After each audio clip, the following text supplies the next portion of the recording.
A few weeks ago, I saw a Facebook post, a selfie of a beautiful woman with a big smile on her face. She was wearing a red hat with white letters that said, "My grandpa killed Nazis." And lots of people responded to her, "Yay, right on. My grandpa killed Nazis too." And my response, my visceral instant response was of abhorrence.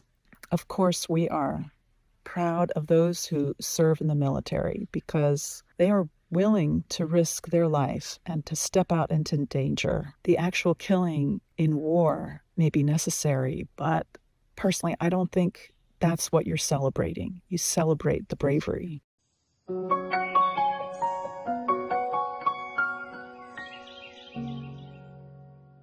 My grandfather fought in World War I, and he was offered an award, and he turned it down. He said, "I fought because I had to. It was my job. I killed those soldiers, but I did not take any relish in doing so, and I don't want this award for it." He was a very religious man. He originally wanted to be a minister. He ended up becoming a lawyer and a judge. And I grew up with stories from my father, what it was like living under Nazi occupation. And the second thing I thought of was, how does this woman know that her grandpa killed the Nazis? American soldiers had to do all kinds of things. They bombed cities, and plenty of babies were killed, children, women. Maybe they killed with a machine gun, the soldier on the other side, who may have been simply a German citizen drafted, not necessarily anyone who believed in the Nazi ideology. So you don't really know. And then the other thing is that term Nazi is bandied about so easily now, calling someone a Nazi who has an opinion or a thought that you find repulsive, that doesn't go along with what you think. That's really common these days. And calling someone a name like a Nazi is a way of dehumanizing someone. It's a way of putting them into a category where they're worthy of being killed. And so I find that casual use of the word Nazi also really abhorrent.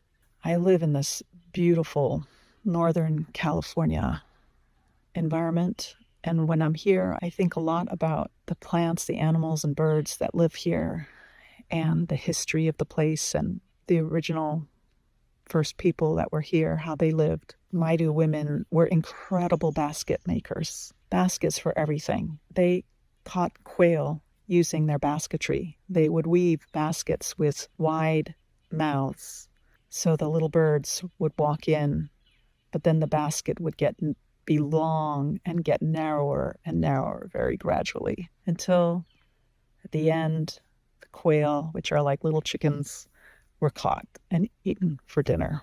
And I think about this when I think about people talking about killing Nazis and calling all kinds of people Nazis and feeling like they're proud of it. And that feel-good sensation combined with everyone agreeing with you, it kind of bolsters you up. That's like a feel-good thing. That's like walking into a wide-mouth basket.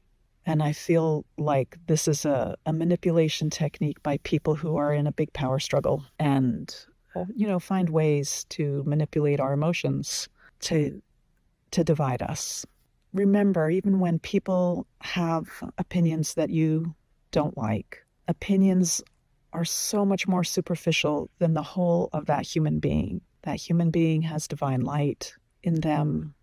That human being has a human heart. Just as you want to acknowledge your own light in yourself, you want to acknowledge that in the other person. Of course, have good boundaries. Maintain your vision of the value of the other humans that you disagree with. It will feel good to you to remember their light because it makes you remember your own. And it uplifts you, and it uplifts the people around you. And it keeps you from walking into that wide mouth basket that might feel good at the beginning, but will not feel good at the end when you are trapped. Stay free. Stay believing in your light. Stay believing in the goodness of the human heart. Peace.